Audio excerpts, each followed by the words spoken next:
it's time.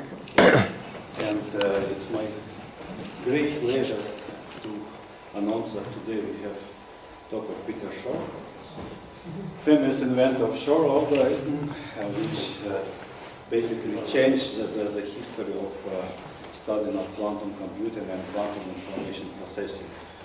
And of course, I suppose 99% of those who are here knows who Shor is, but still he worked, and he is now professor at MIT at the United States.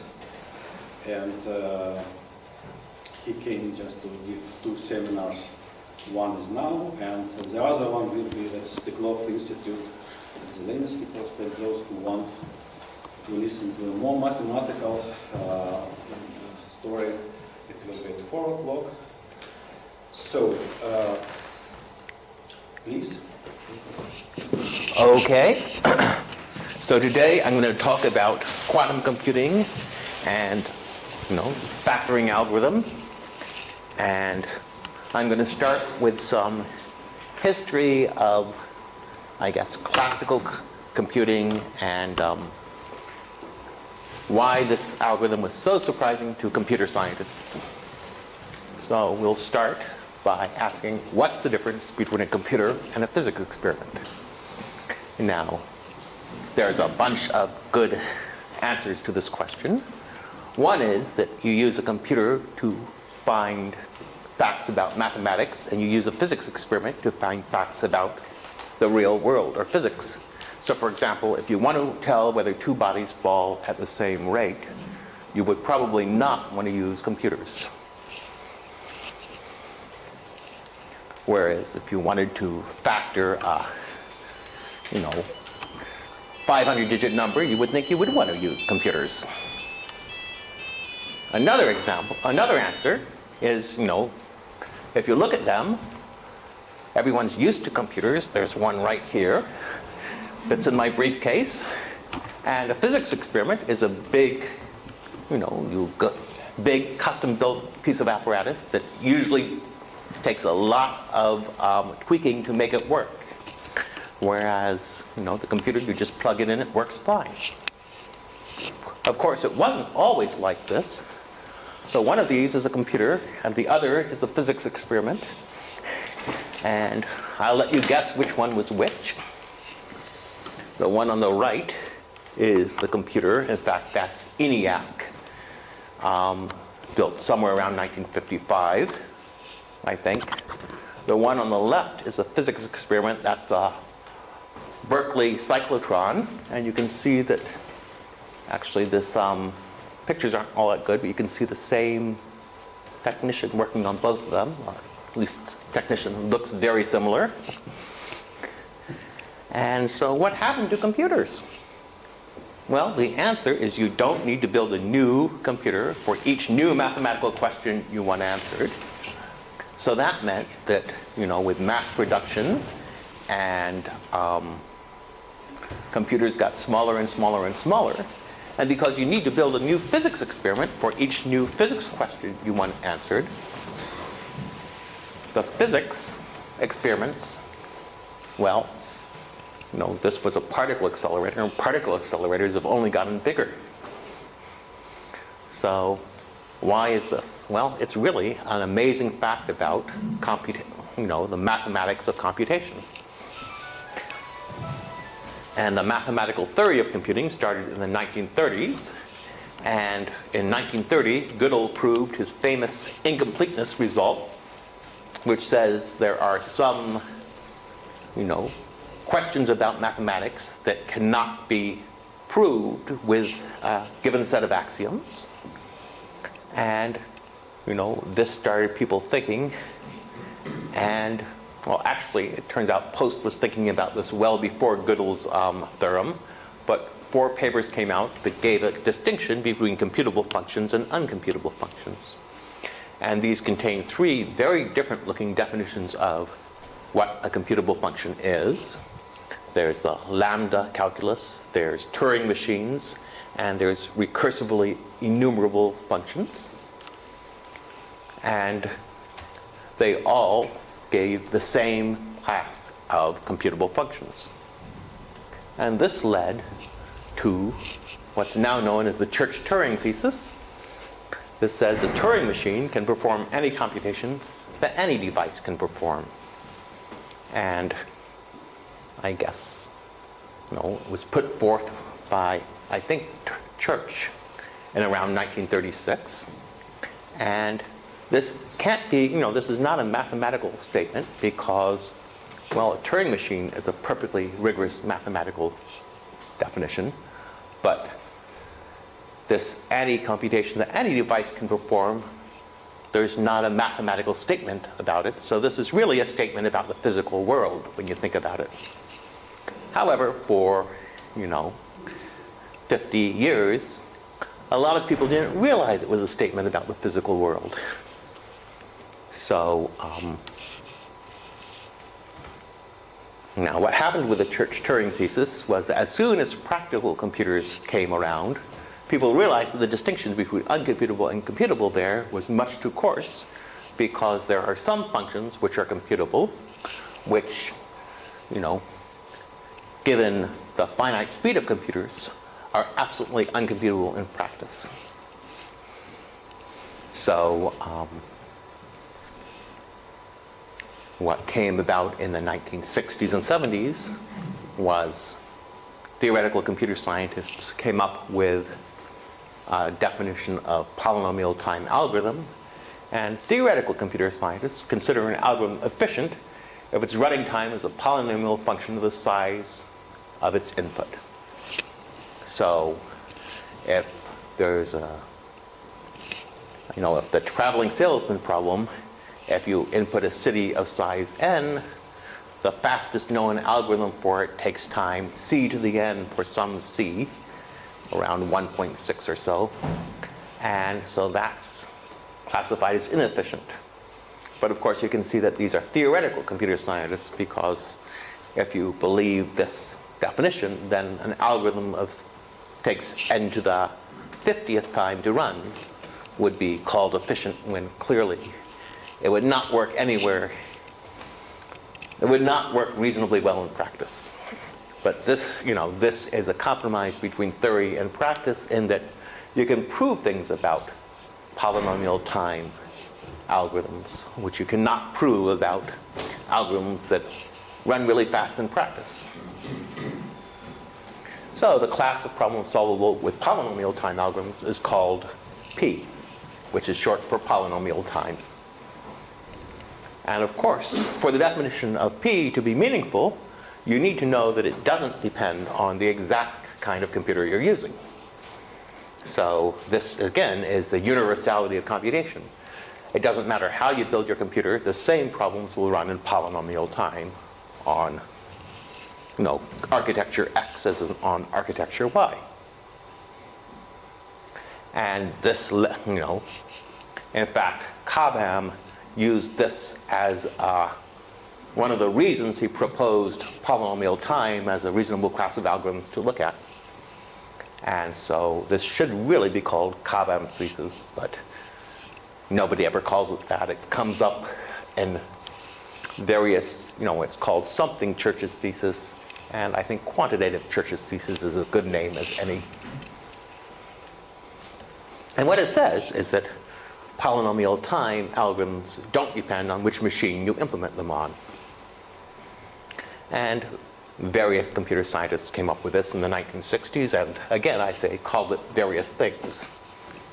And the amazing thing about quantum computers to theoretical computer scientists is if quantum computers can be built, this would imply that this thesis is not true. And so after the factoring algorithm was discovered, I was, inundated by calls from reporters, and talking to them, you realize that this, you might think this quantitative Church's thesis is kind of an abstract notion which only theoretical computer scientists care about, but you find that everybody believes it. It somehow has permeated itself into,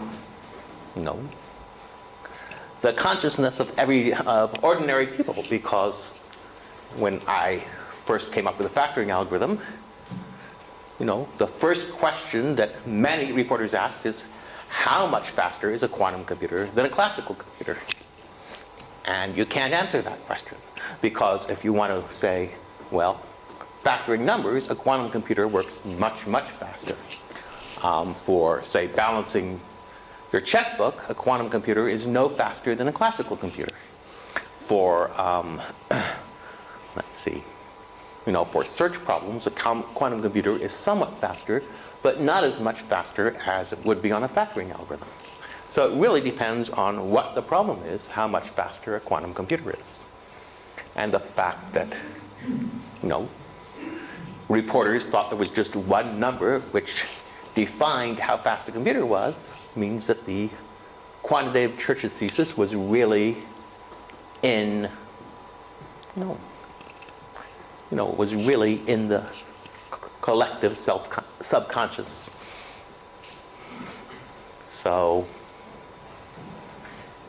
so if you look at it, a single step on a quantum computer is almost certain to take longer than a single step on a classical computer, because otherwise you could use quantum computers for classical computers, and quantum computers need to preserve coherence. I'll get to what that means later. Classical computers don't, so if you can compute fast while preserving coherence, you should certainly be able to compute faster without preserving coherence. And the way quantum computers speed up computations is by drastically reducing the number of steps used. So where would you look for counterexamples for the quantitative Church-Turing thesis? Well, the obvious place to look is in physical systems that are hard to simulate.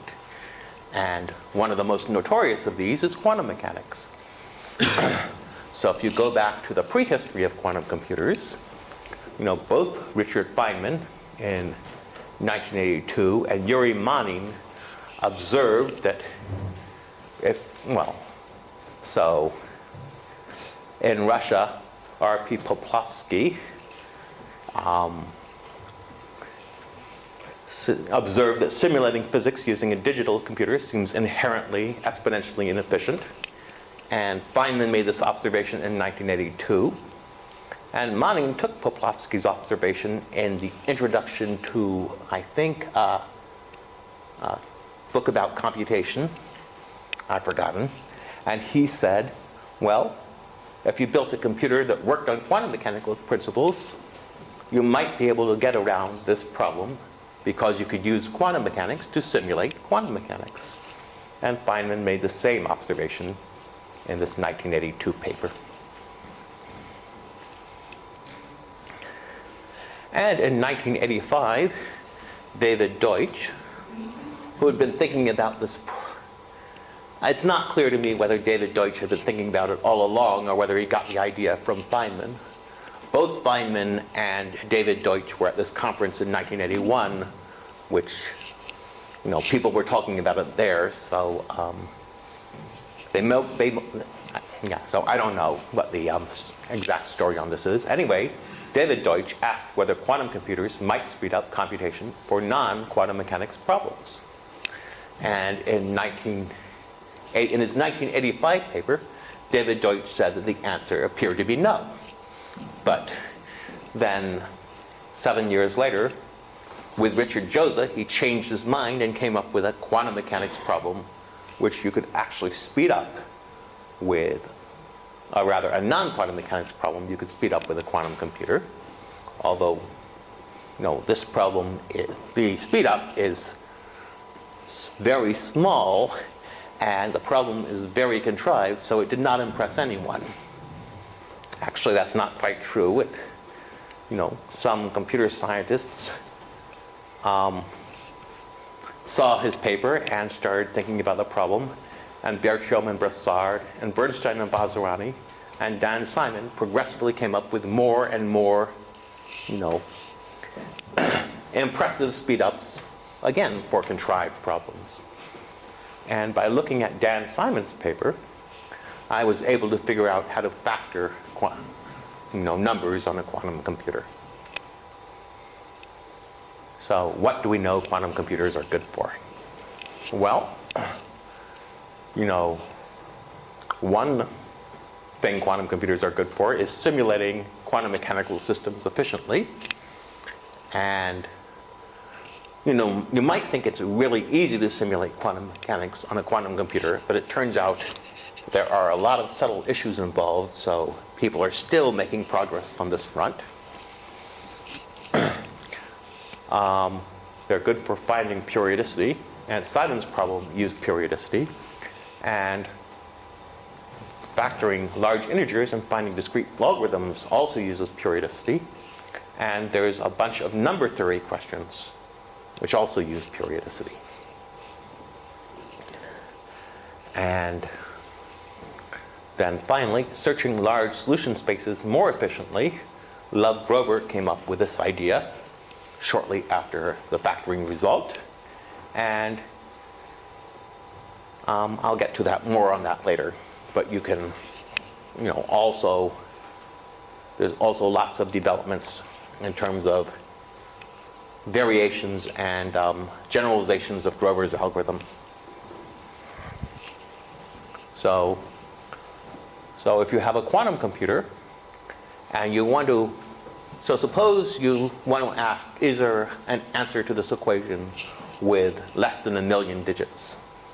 Or rather, sorry, let me say less than, is there an answer to this equation with a number between 1 and 1 trillion?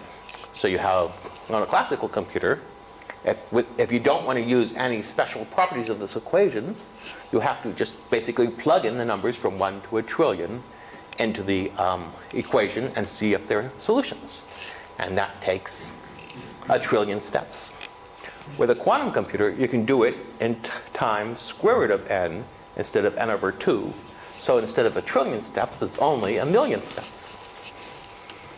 So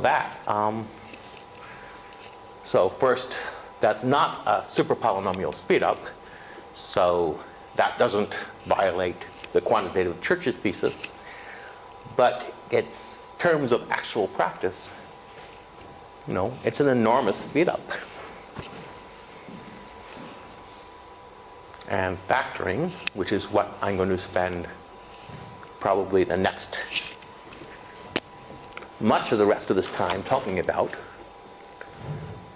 you get an exponential speedup for factoring large integers when you compare the quantum algorithm with the most efficient classical algorithm known.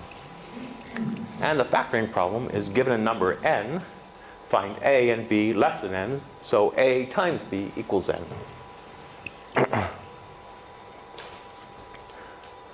So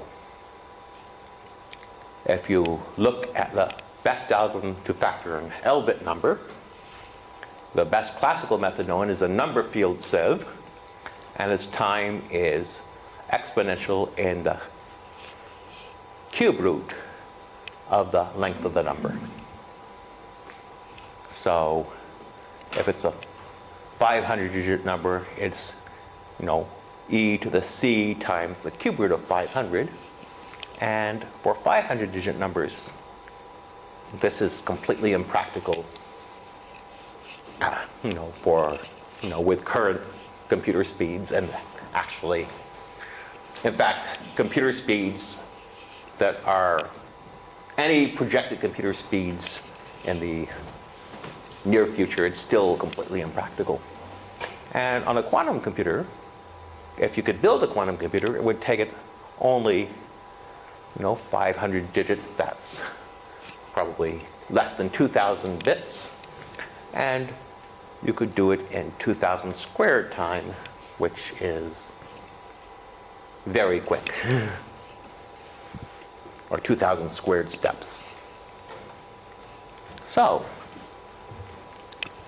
I'm sure everybody knows this already, but if you look at the security for modern day internet security, people use public key crypto systems, which people don't have to have some shared secret to use public key crypto systems. And this is another amazing result of from 1970 something. And the most widely used public key crypto systems are based on the difficulty of factoring and of finding discrete logarithms, and both of these are vulnerable to attacks on a quantum computer. In fact, if you look at RSA factoring, breaking the code would take just as much time with a quantum computer as encoding something with a quantum computer. So if you have a quantum computer, RSA is not a worthwhile crypto system. Of course, nobody has quantum computers, and it looks like it's going to be decades before any of them are built. So RSA is secure for the immediate future. So you can ask what the fundamental physical principles on which a quantum computer operates. And so this is a difficult question. I mean, so in the early days of quantum computing, people spent quite a bit of time arguing about this. And it seems that you need all of these different principles. So you need the superposition principle, the high dimensionality of quantum state spaces, quantum interference, and quantum entanglement. So the next time I'm going to be explaining some quantum mechanics, which I think everybody in the audience probably already knows, but I won't go into too much detail in this. The superposition principle, if you're a physicist, the superposition principle says if a quantum system can be in one of two mutually distinguishable states A and B, it can be in both of these states at once. In fact, it can be in any superposition of these states, alpha A plus beta B, where alpha and beta are complex numbers, and alpha squared plus beta squared is 1. So I said that these two states are mutually distinguishable, which means that there's some experiment which tells one from the other, at least in theory. And now, if you use this experiment to look at the system, you find that the chance of seeing it in state A is alpha squared, and in state B is beta squared. And if you're a mathematician, and you translate this into mathematics, what it says is that quantum states are represented by unit vectors in a complex vector space. And I guess we're going to need this later. Multiplying a quantum state by unit complex phase does not really change it. So this is really a projective vector space if you're a mathematician. And two quantum states are distinguishable if they're represented by orthogonal vectors.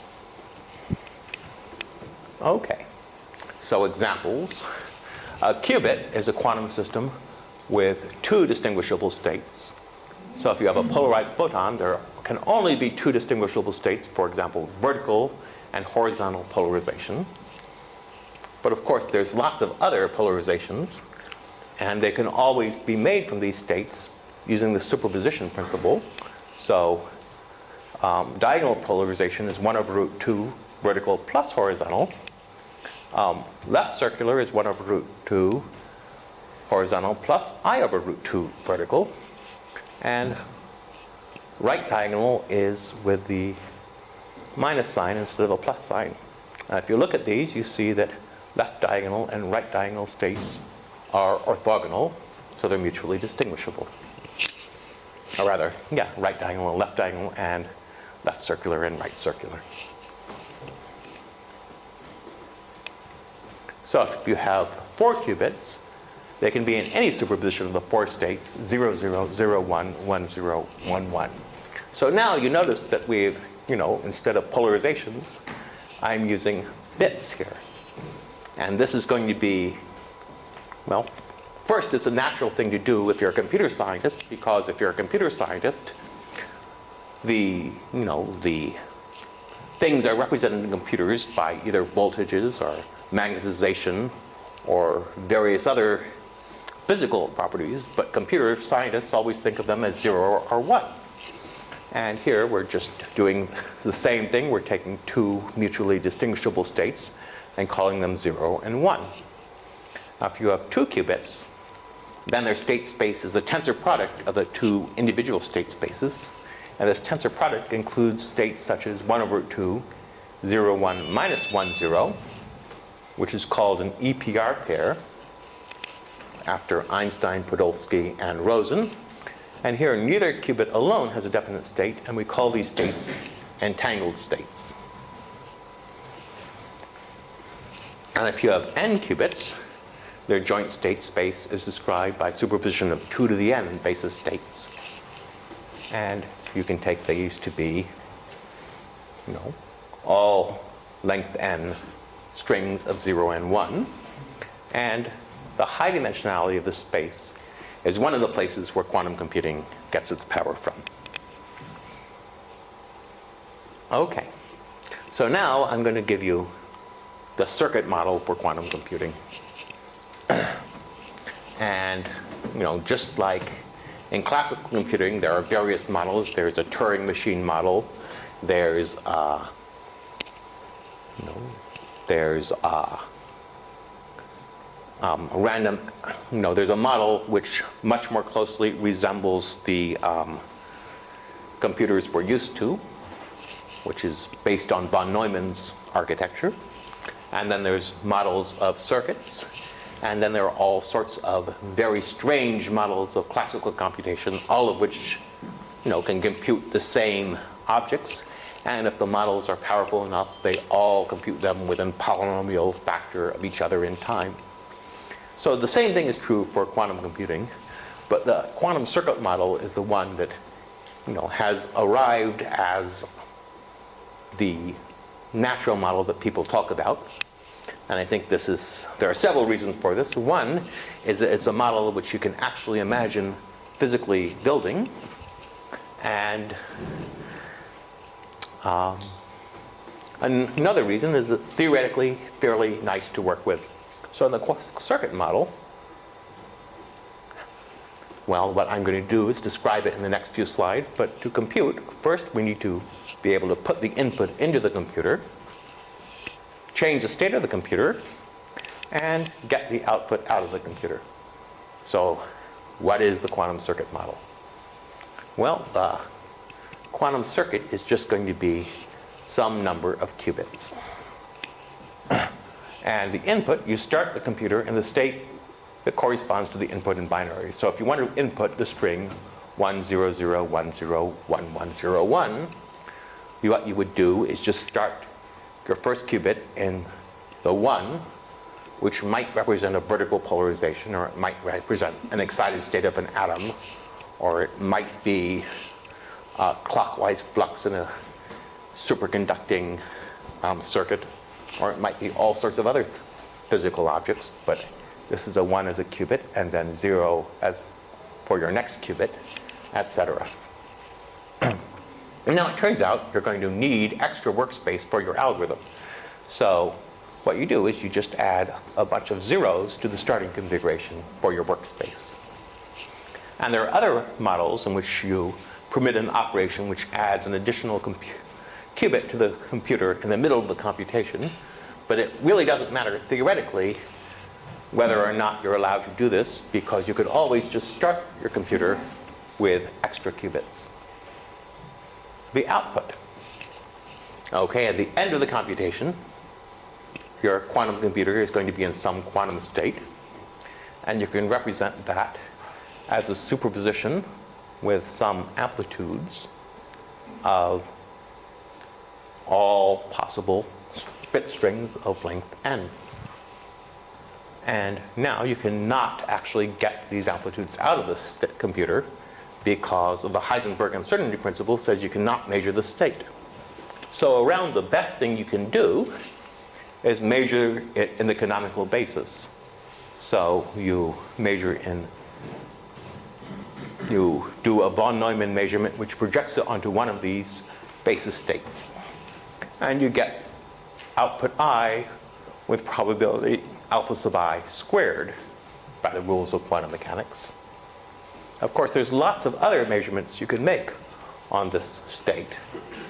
But it turns out that you can simulate these measurements by computational steps followed by a measurement in the canonical basis. So if you're just thinking about quantum computing theoretically, you can always assume that you measure in the canonical basis. at the end of the computation.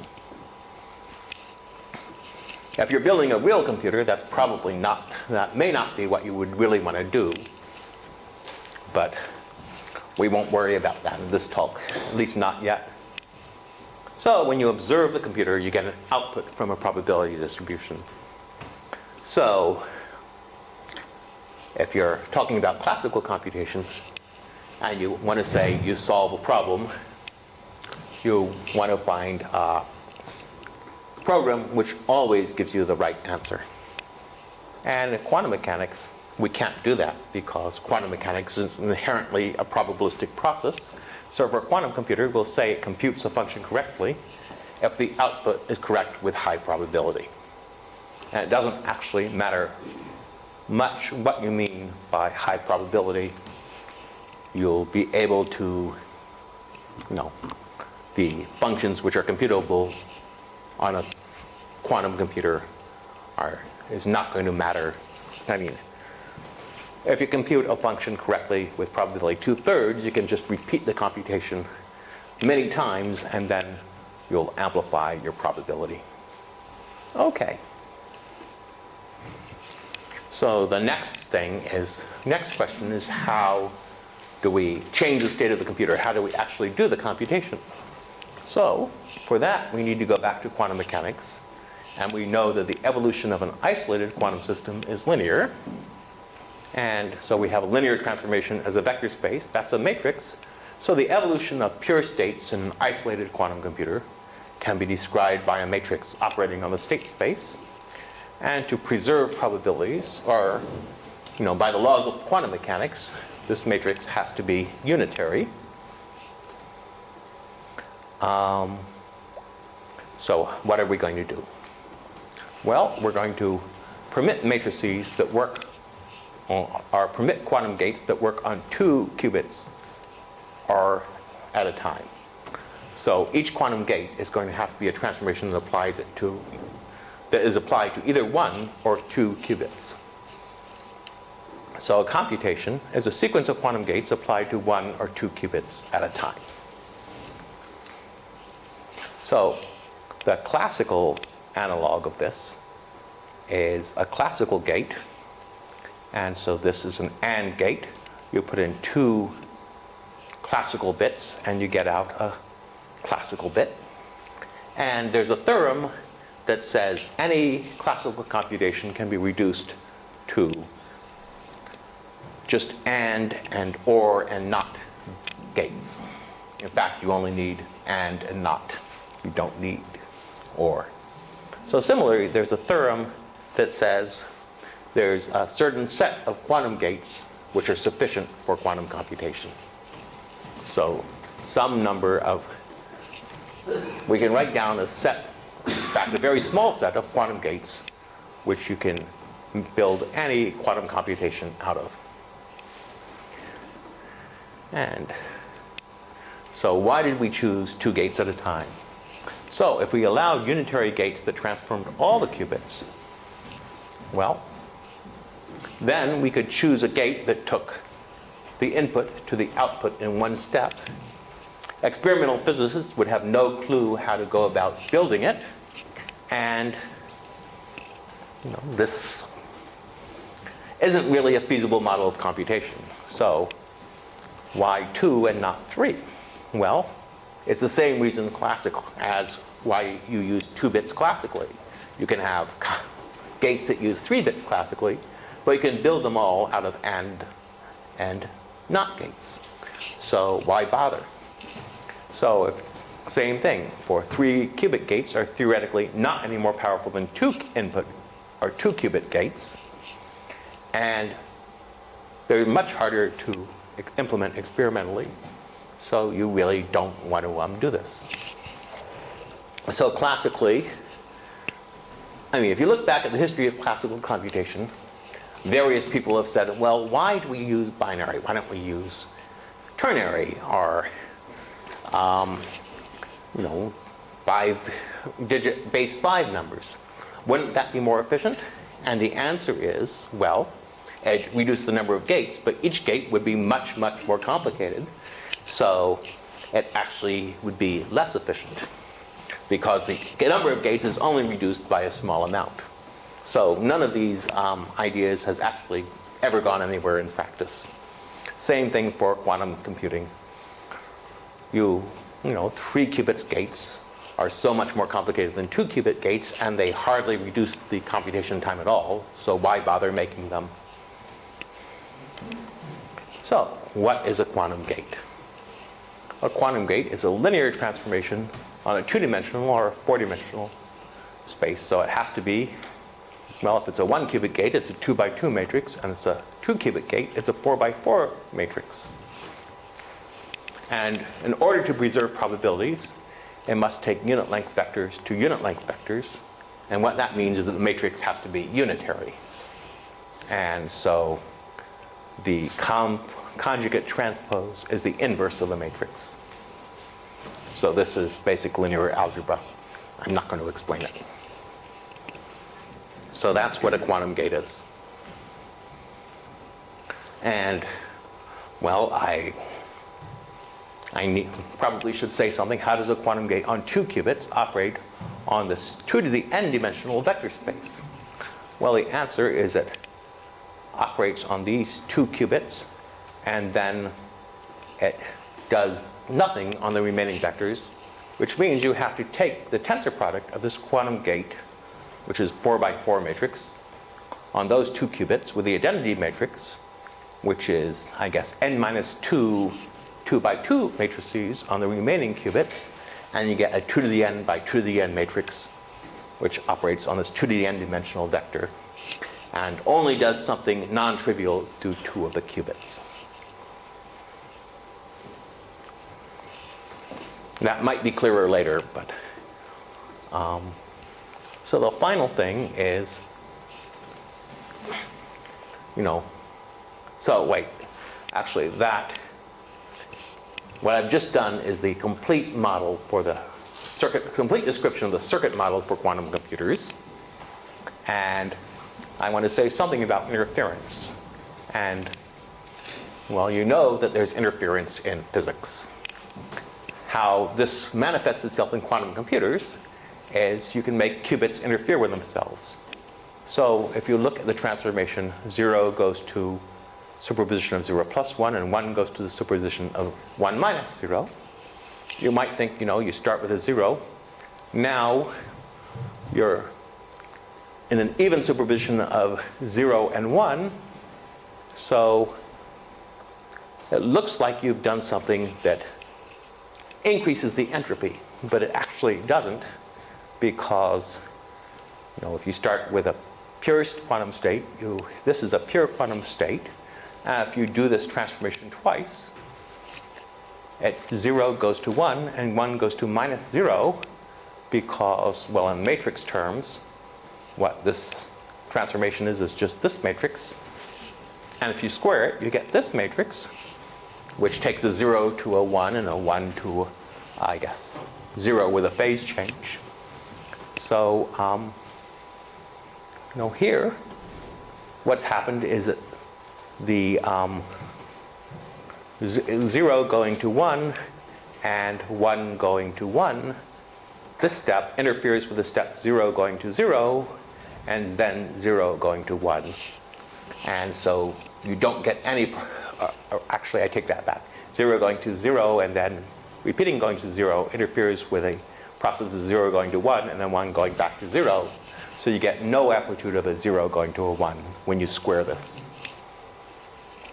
So that's how interference comes up in, the digital representation of quantum computers. And the idea behind quantum computational algorithms is you arrange all the algorithm to make all the computational paths that produce the wrong answer interfere destructively, and all the computational paths that produce the right answer interfere constructively. And this greatly increases the probability that you obtain the right answer. So it's very difficult generally to figure out how to do this. And this may account for the fact that so few quantum computer algorithms have been discovered.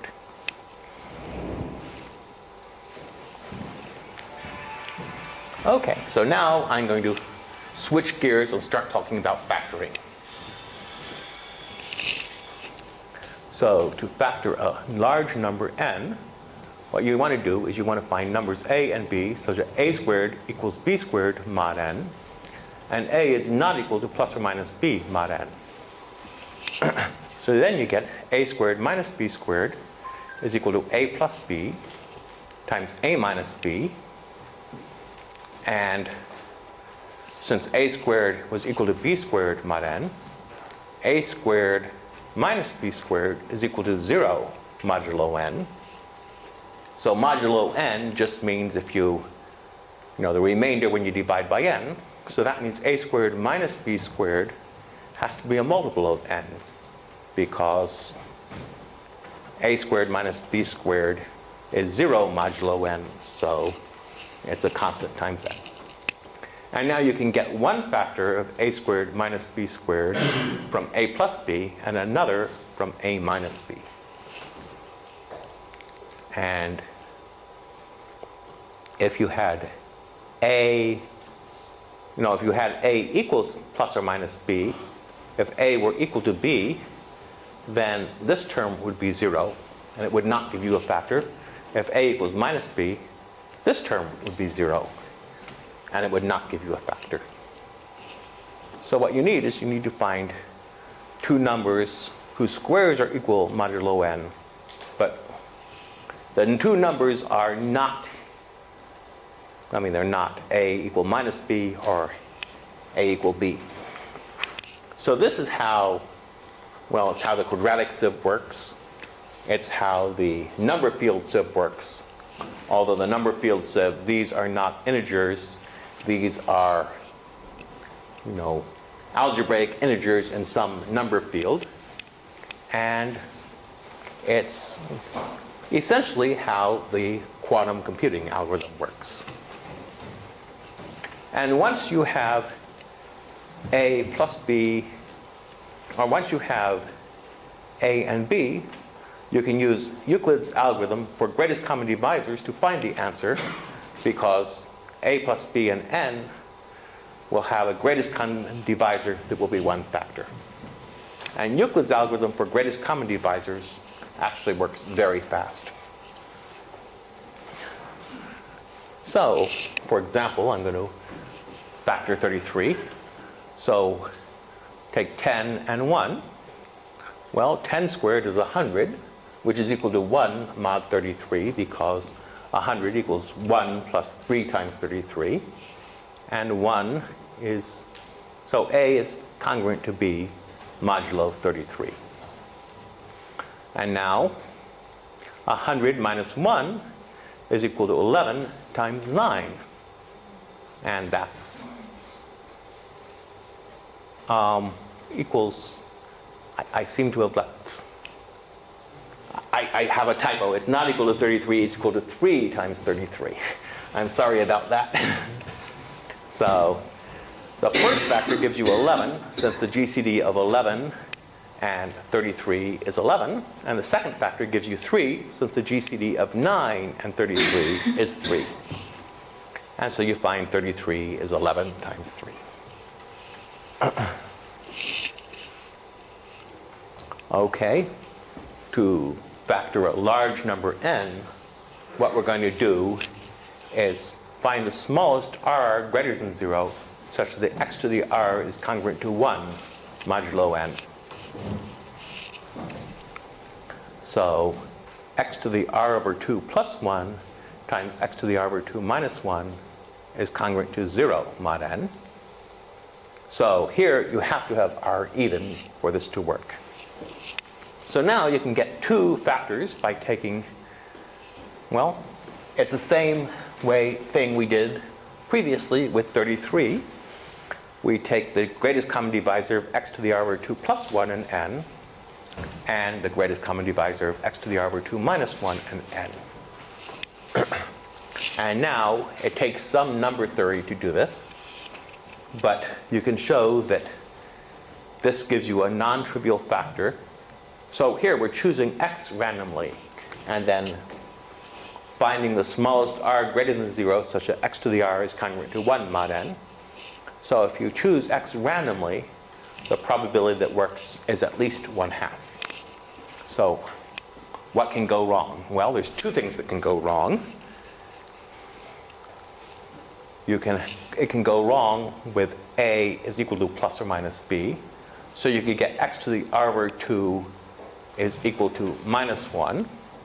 That's one thing that can go wrong. The other thing that can go wrong is that r might be odd, and then you can't do r over 2. But the probability that either of these happens is less than 1/2. And that's some fairly elementary number theory. And I suppose I could go into this on the blackboard if I have time. But so the question is, how do you find this r such that x to the r is congruent to 1 mod n? And the idea is you want to find the period r of the sequence x to the a mod n. So again, let's go back to 33. Let's pick x equal 5. And now we'll look at the sequence.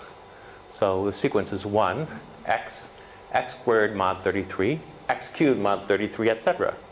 If you calculate these, it's 1, 5, 5 squared, 5 cubed, 5 to the 4th, 5 to the 5th, etc. So that's 1, 5, 25. 5 cubed is 125. You divide by 33 and take the remainder, you get 26, because 125 minus 99 is 26, etc. And you find it repeats here when r is 10. And, this whole sequence just starts repeating over again. And so the period is 10. And now, x to the r over 2 is 5 to the 5th, which we can see here is 23 mod 33. So that means that 33 divides 5 to the 5th plus 1 times 5 to the 5th minus 1, because that's just 5 to the 10th minus 1, which, by the definition of the sequence is 0 mod 33. And 5 to the 5th was 23, so you get 23 plus 1 times 23 minus 1 is a multiple of 33. So you get 24 times 22. 24 gives us the factor 3, and 22 gives us 11. So that is an example of the number theory in, very elementary terms. So now what we need to do is we need to find the factor period of x to the a mod n. And the idea here is to use the Fourier transform. And I have to stop sometime around now, so maybe I should stop now for a short break, because I don't want to stop in the I don't want to stop in the middle of the next section, and the next section is going to take maybe another half hour. So I think it's a good time to stop. Make a break for 5 minutes and yeah. So okay, so now the next step, what I need to do is find the period of x to the a mod n, where x was some number. N is a number I want to factor, so it might be the product of two very large primes. And, a is a is just the variable used for the sequence, so the sequence is x squared, x cubed, x fourth, etc. So the idea is to use the Fourier transform, because, the Fourier transform gives you the period of a sequence. Okay, there's a problem. The sequence has an exponentially long period, so classically you can't do the Fourier transform on the exponentially large period. The idea for the quantum computer is a quantum computer can find a period of an exponentially long sequence by storing the sequence in its exponentially large state space, and then taking an exponentially large Fourier transform efficiently. Okay, so how are we going to do this? Well, I'm going to describe the algorithm at a fairly high level, so I won't go into all the details. So at a high level, it's quantum superpositions of two registers. The first register, so suppose you want to factor a number you can represent with L bits. The first register has 2 L bits, and the second register has L bits. So I'm not going to go into the fine details of the algorithm right now. And they're going to involve more workspace, but we'll ignore that for the time being. So the first step I need to do is take the quantum Fourier transform over z mod 2 to the k. So you have k quantum bits. And we'll use these k qubits to store a number in binary. And what I want is I want to put in x as a number. I get out the superposition from y equals 0 to 2 to the k minus 1. So over all possible k-bit strings of e to the minus 2 pi I xy over 2 to the k times this quantum register y, which is also expressed in binary. So what we need to do is we need to break this into a series of 2-qubit gates. So I don't know how many people know the Cooley-Tukey fast Fourier transform algorithm, but what the fast Fourier transform algorithm does, classically, is it takes the algorithm Fourier transform over z sub n, or actually z 2 to the k, and 2 to the k times k, which is n log n steps. So you can see that instead of n log n, which would be 2 to the k times k, we get k squared steps on a quantum computer. But basically, the idea for how to break this algorithm down into pieces is the same as the idea in the Cooley-Tukey fast Fourier transform algorithm. So I'll try to explain how you do it on a quantum computer. And if you haven't seen the Cooley-Tukey fast Fourier transform algorithm, you should still be able to follow it. But if you've seen it, this should make it a lot easier to follow. So how do we do the Fourier transform over z to the k? Well, what we do, we want to take x to the superposition 1 over 2 to the k over 2, y equals 0 to 2 to the k minus 1, e to the minus 2 pi I xy over 2 to the k y. What we do is we break x and y up into bits.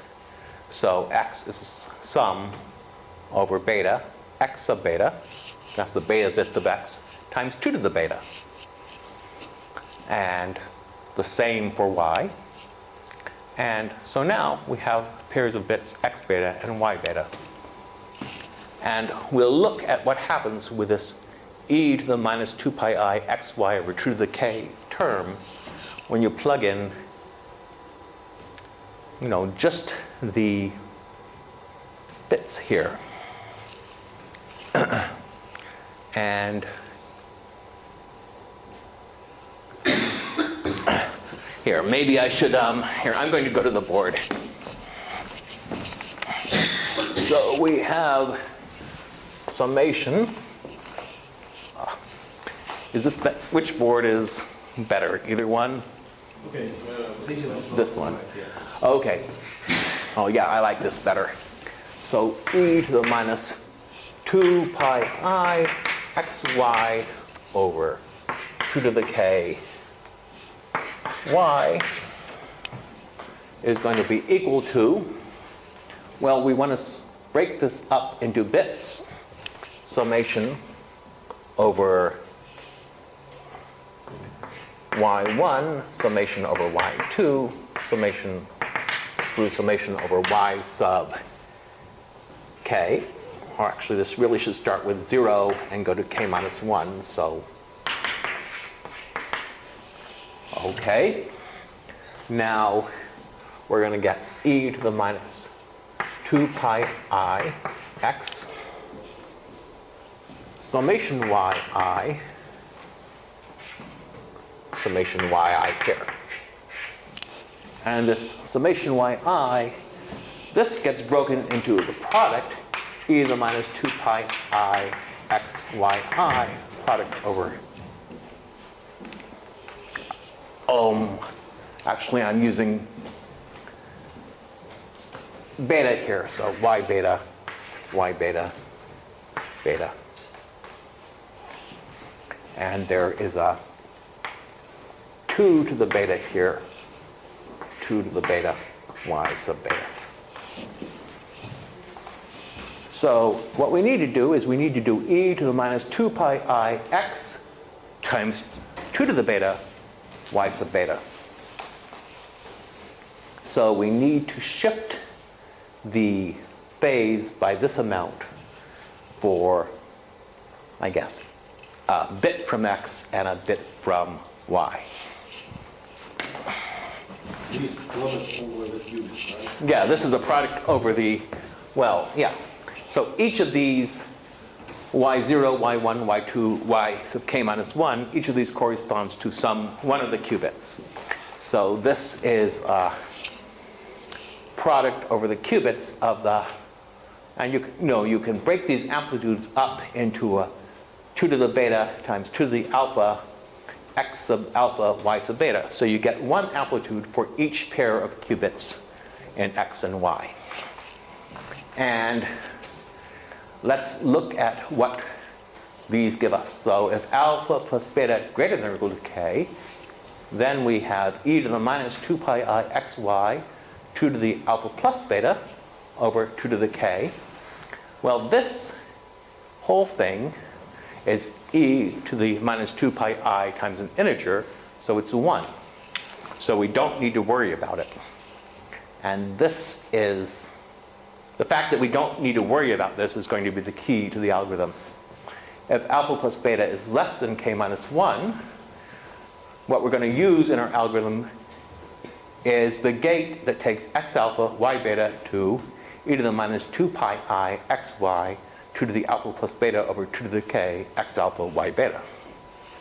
And if alpha plus beta equals k minus 1, then we use the gate that takes x alpha to some minus 1 to the x alpha y beta y beta. So why don't I write down these two gates here. There must be an eraser. Yeah.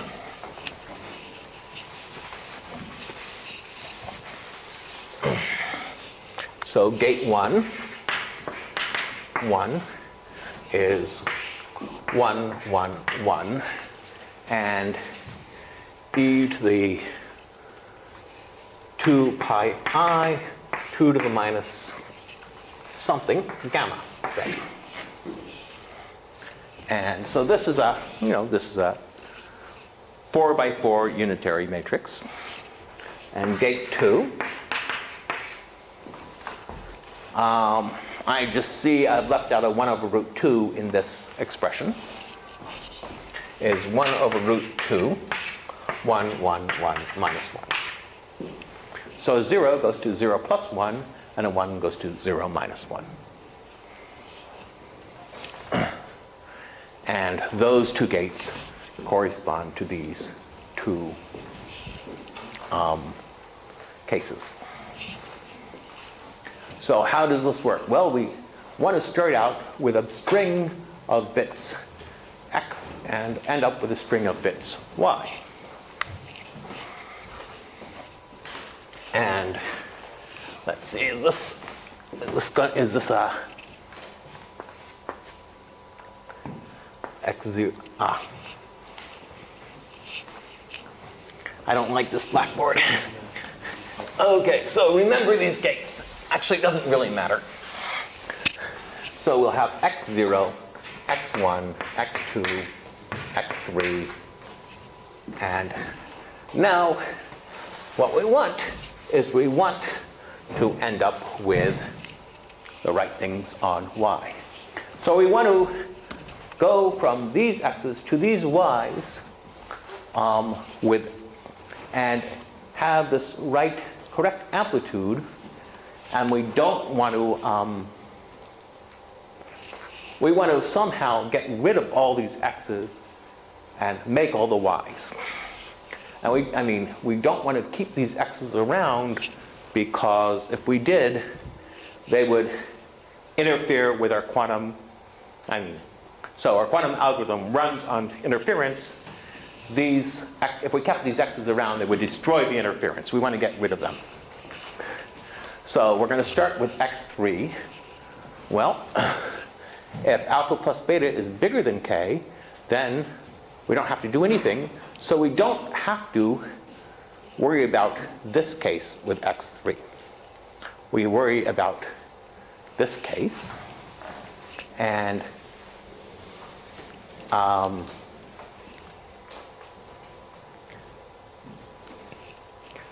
okay. So here k is 4. So we only need to worry about x sub 3 and y sub 0. So the first thing we're going to do is we're going to put in this Hadamard gate. Okay, Hadamard was equal to 1 over root 2, 1, 1, 1 minus 1. And this destroys x3, but creates y0. Okay. Then the next thing we want to do is we'd also like to get rid of x2, but we can't get rid of x2. There's an amplitude that comes from x sub 2 and y sub 0. So before we get rid of x sub 2, we have to put a gate which connects x2 and x2 and y0. Well, lucky for us, we have y0 now. So we can put a gate that connects x2 and y0 here, and then get rid of x2. So here's a Hadamard, and this gate is going to be 1, 1, 1. E to the 2 pi I, 2 to the, I guess, 3, or rather 2 plus 0 divided by 4, which is I. Well, minus I. So we can call this gate, okay, now my mind is blank as to what it's usually called, but we'll call it P sub 2. 1, 1, 1 minus I. And you can see it's symmetric in x2 and y0, so I'm just going to draw it by a line connecting them. And now, well, and x2 doesn't need to interact with y2 or y3. So after we've done this P2 gate, we get y1 over here. And now you can see how the rest of the circuit goes. Now we have y1. It has to interact with x1 and x2 before it gets... I'm going too fast. I'm talking and drawing without thinking. So now we have, after we got y1, after we got y0, it had to interact with x2. It also has to interact with x1 and x0. And now we have x2. It has to interact with x1 and x0. And now here, this one has to interact with that. And there. y3, y2.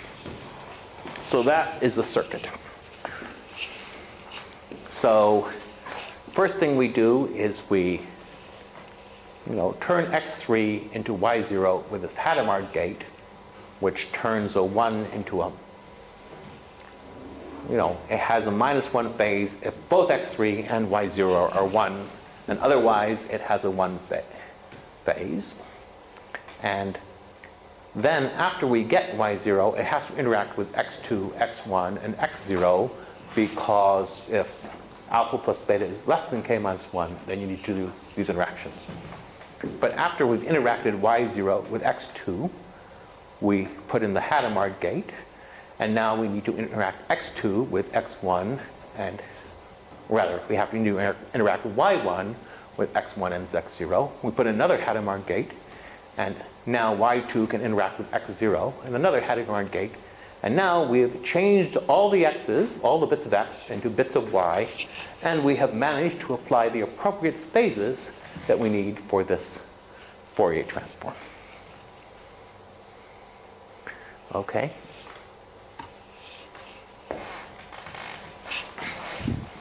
So, and you know, this gate between x1 and x3, which I probably should call P3, we could have moved it to the right of this Hadamard transform.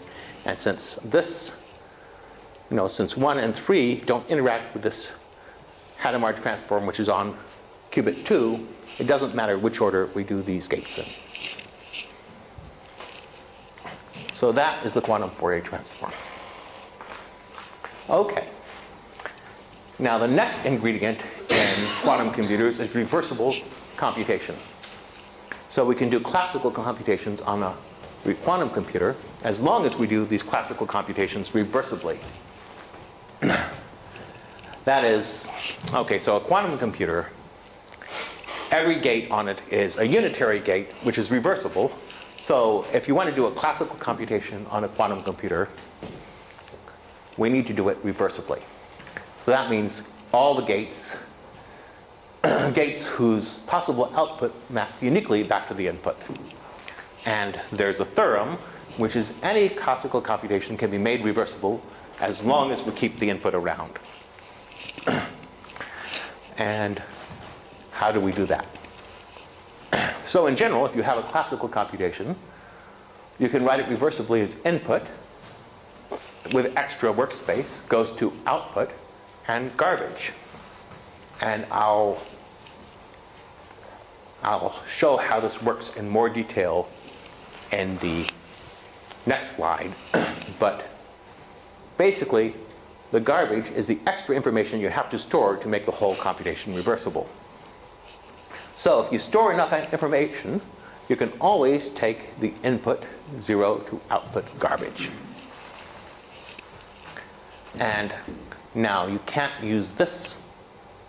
No, if you have the garbage around and you try to put this classical computation in the factoring algorithm where we need a classical computation, the garbage would spoil the interference and make the whole quantum computing algorithm not work. So we need to get rid of this garbage. So how do we do that? Well, we can copy the output into another register, which,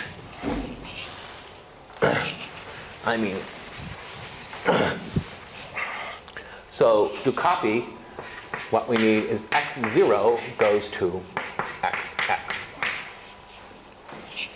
And we can make this into a quantum gate in, I guess, this way. So I guess this is 0, 0, 0, 1, 1, 0, 1, 1, 0, 0, 0, 1, 1, 0, 1, 1.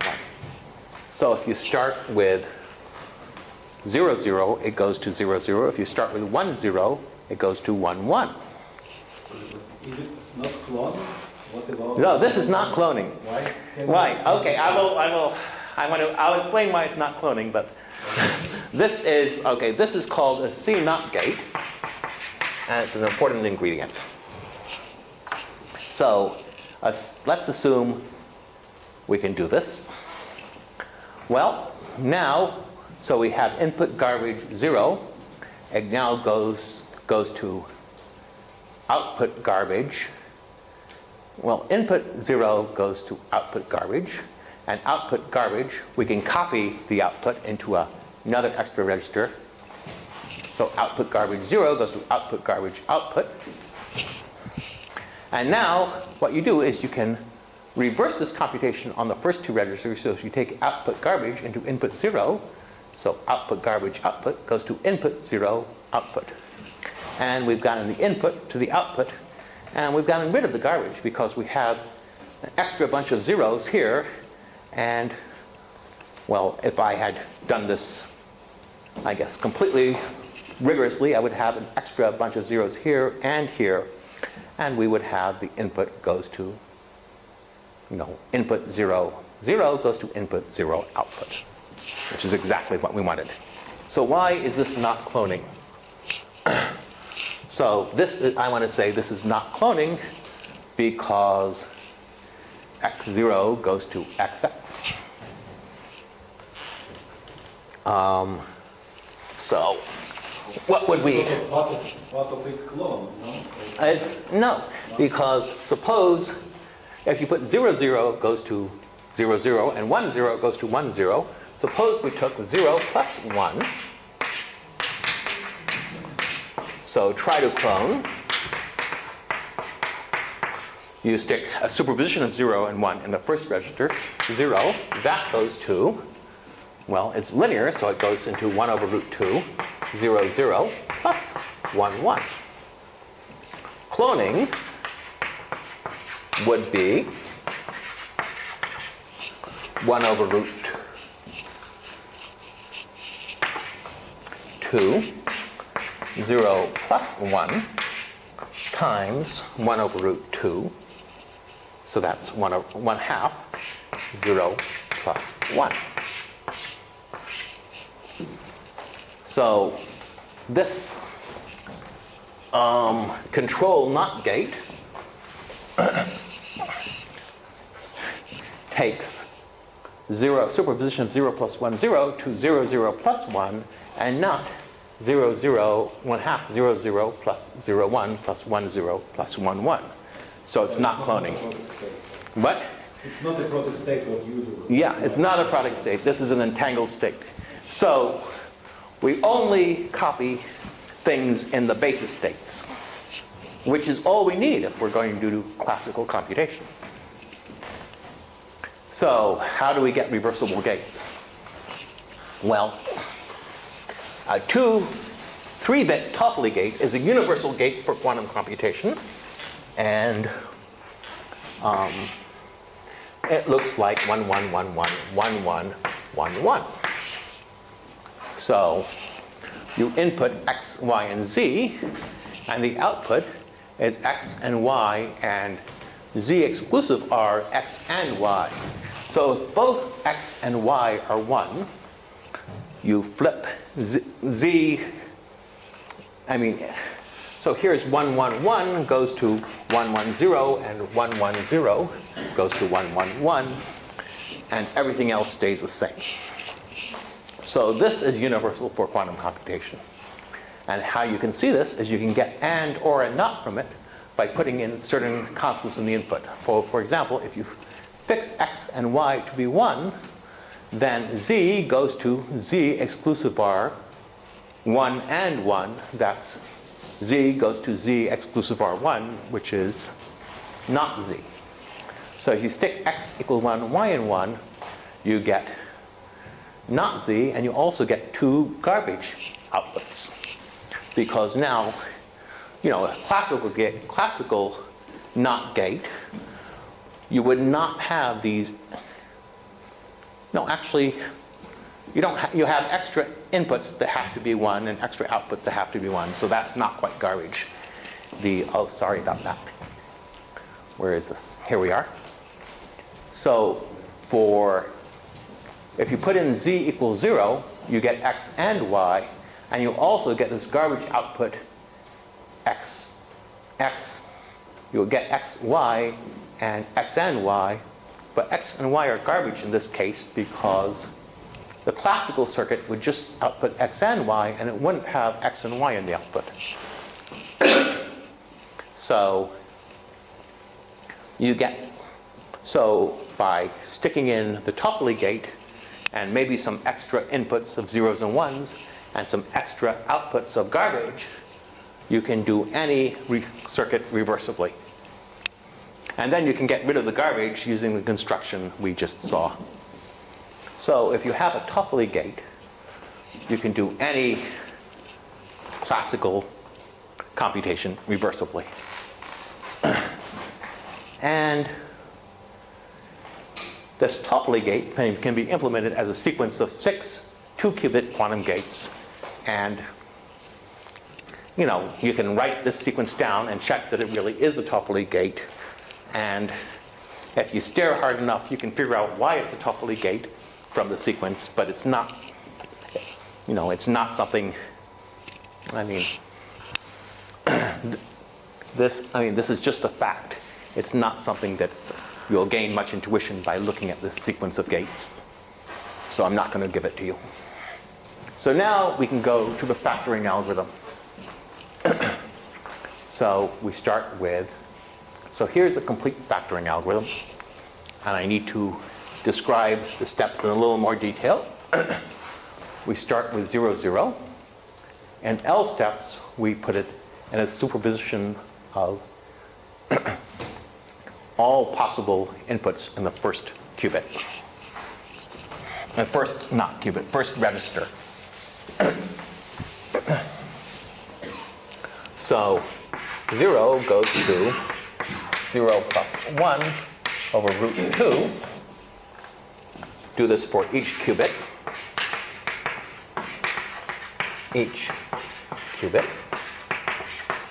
And you get 0 goes to superposition I equals 1 to 2 to the n, 2 to the 2l, 1 over 2 to the l, I,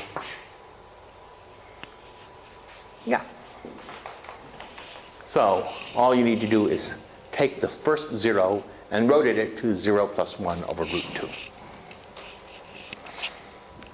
And you can do this with a Hadamard gate if you want. 1, 1, 1 minus 1, 1 over root 2. So that's this first step.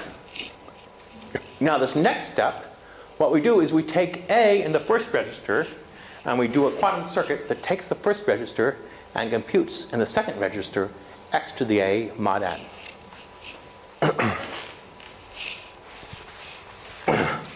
And to make this reversible, what we really, to make this reversible, we use the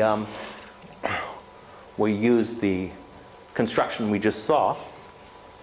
But how do we get x to the A mod n in a polynomial number of steps? So,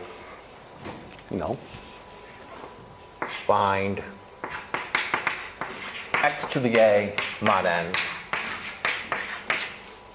in polynomial number of steps. Well, we can write A is equal to 1 summation 2 to the A sub alpha, A sub k, k. No, I'll wait. Just binary. We want to write it in binary, so A sub k times 2 to the k. And now, so then, x to the A is equal to, we want it to be x to the, what I want to do is I want to, x to the 2 to the k times x to the 2 to the k prime times x to the 2 to the k double prime, etc. By looking at this binary representation of A, we can multiply out powers, x to the powers of 2 and get A, and there's only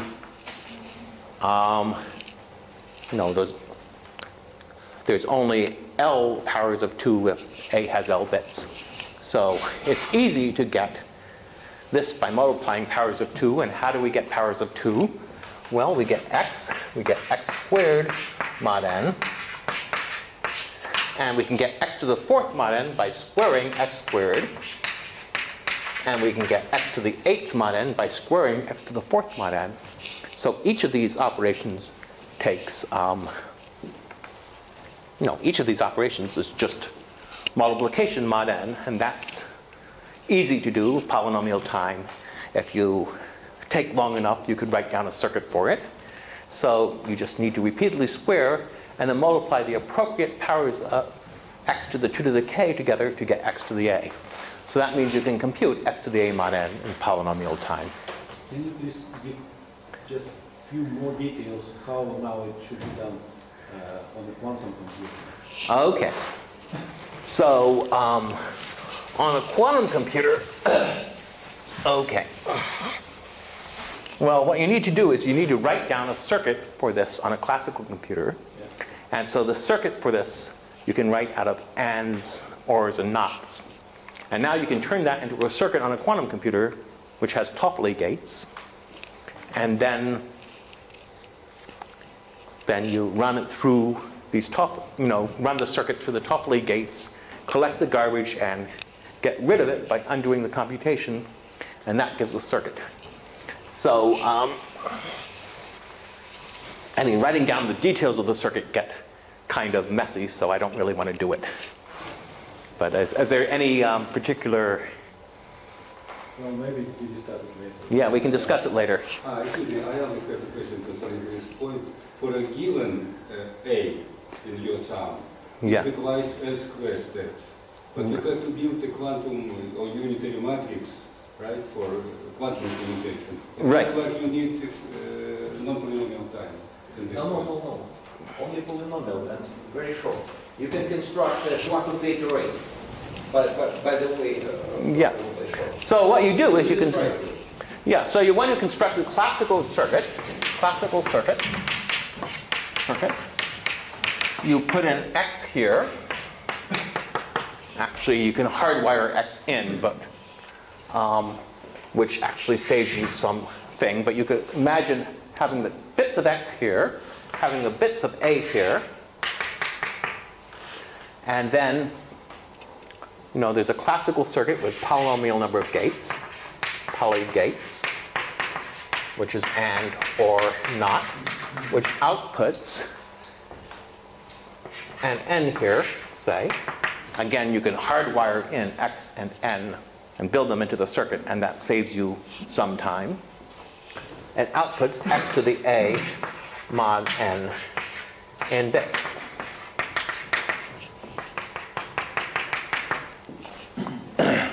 Okay, so now you have this classical circuit. So this is, going to have gates which are and, gates which are not, gates which are, etc. You take this circuit, and for each of these not gates, you replace it with a Toffoli gate with the appropriate fixed inputs. For each of the or gates, you do the same thing. And now you get the classical reversible circuit. And then you double the size of the classical reversible circuit to uncompute the garbage. And now you have a classical reversible circuit that does exactly what we want. And it's built completely out of Toffoli gates. And so for each Toffoli gate, you implement the unitary transformation that does this. And now, so this is a unitary transformation which takes 110 to 111 and vice versa, and takes anything else to itself. So 010 goes to 010. And now you have a quantum circuit built out of Toffoli gates that the input is A0 and the output, when the input is A0, the output is A, x to the a mod n. When the input is a superposition of states A0, the output is a superposition of states A, x to the a mod n. And then, if you want, you can break each of these 3-qubit Toffoli gates up into 6 2-qubit gates, and the circuit does the same thing.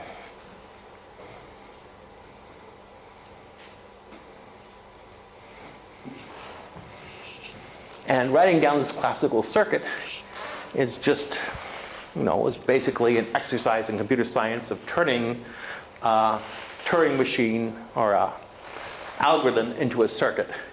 And I haven't prepared for it, so I can't go into details, but it's straightforward. The problem is that you know any book, and also not in your articles, nowhere described carefully, and it sort of Yeah. remains not exactly clear how.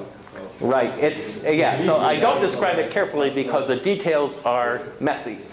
But I should, so actually Preskel and 3 students at Caltech wrote an article about exactly how to do this and how many gates you get out in Which year? 1995 or something, in Physical Review somewhere. Physical Review A, I think, but I could be wrong about exactly where it appeared. So they go into, they describe exactly how to do this and compute exactly how many gates it takes, doing it their way, which is probably not the most efficient way, but is, still polynomial time. Do you remember the names of these students? It was a long Indian name, Okay. and Preskel, and I don't remember the names exactly. Okay, and then the next step, you do the fast Fourier transform. It takes a x to the a mod n into, well, a goes into c, and e to the 2 pi I c 2 to the l, and then you observe the computer. So,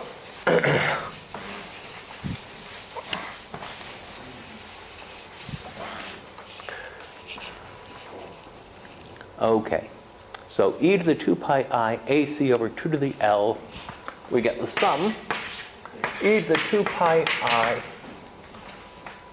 this should be minus, I think, ac over 2 to the l, c x to the a mod n, and sum over a and c. And for the Fourier transform, I should have a minus sign there, but it doesn't matter as long as you're consistent. So now we need to find the probability amplitude on c x to the a mod n in the superposition 1 over 2 to the 3 l over 2.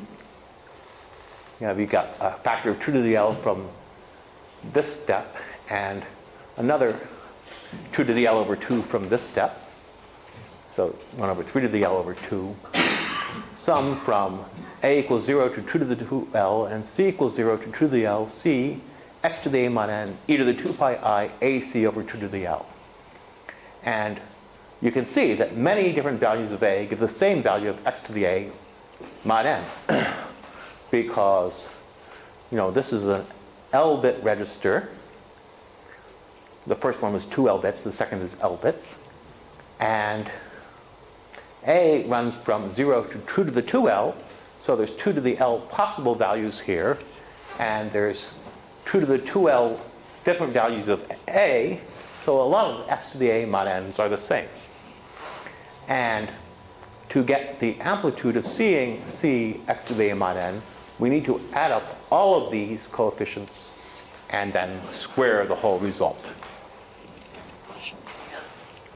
Okay, so let's a naught be the smallest non-negative integer such that x to the a naught is congruent to x to the a. So then you get x to the a naught, x to the a naught plus r, x to the a naught plus 2r, etc. And these are all equal modulo n. And each of these contributes to the amplitude on c x to the a mod n with this coefficient. And now the a naught term can be dropped because e to the 2 pi I a naught c 2 to the l, all, this is constant for all these things, so you can factor out this phase.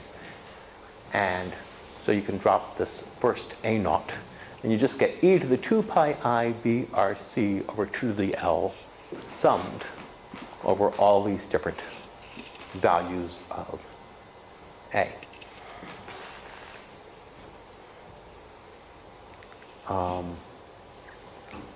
So here, this b is this coefficient here. So this is x to the a naught plus br, and we're summing b equals from 0 to somewhere around 2 to the 2l divided by r.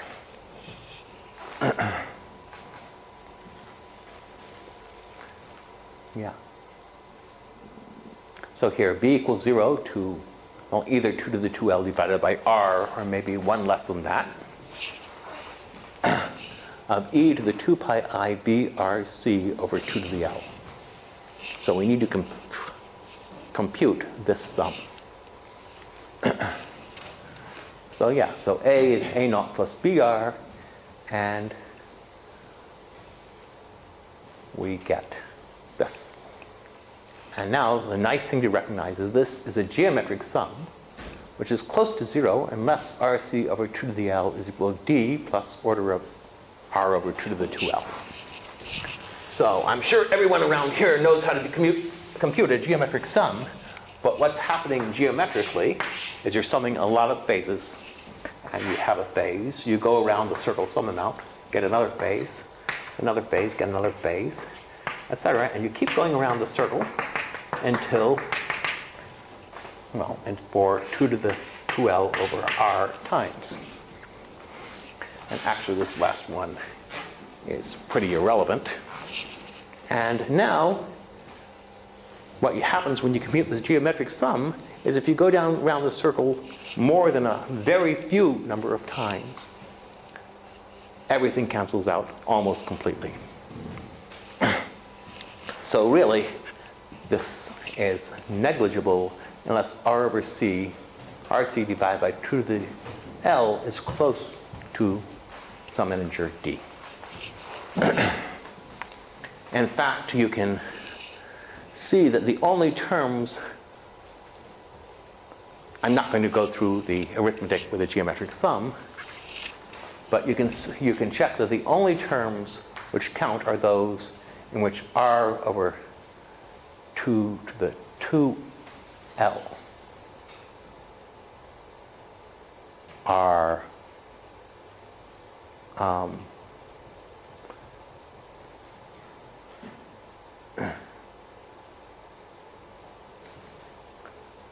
okay.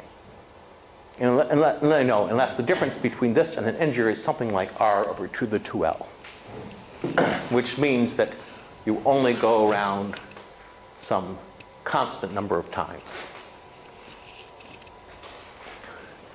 Okay. So we know rc over 2 to the 2l is d plus order of r over 2 to the 2l. This means that c over 2 to the 2l is equal to d over r plus order of 1 over 2 to the 2l. Now, we know c because that's the thing we observed when we ended up at the end of our algorithm. We know 2 to the 2l, and we want to find r. And we know d over r is very close to c over 2 to the 2l. And this means d over r is one of the closest fractions to c over 2 to the 2l, with numerator and denominator less than n. So if we have a over b is minus c over d, suppose we had two fractions which were, I mean, if this were actually not O, but 1 over, okay. So I want to say only constant number of fractions with numerator, denominator less than n are within c over n squared of, I guess, are within O of 1 over n squared of c over 2 to the 2l.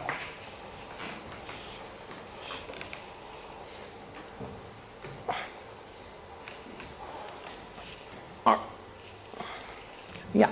So if a over b minus c over d is equal to AD minus BC over BD is bigger than 1 over BD. And if BD are both less than n, this is bigger than 1 over n squared. So if you have two fractions which have numerator and denominator less than n, they cannot be closer than 1 over n squared. And so this means that d over r is one of the closest fractions to c over 2 to the 2l, because we know it's within a constant over n squared of it. Okay.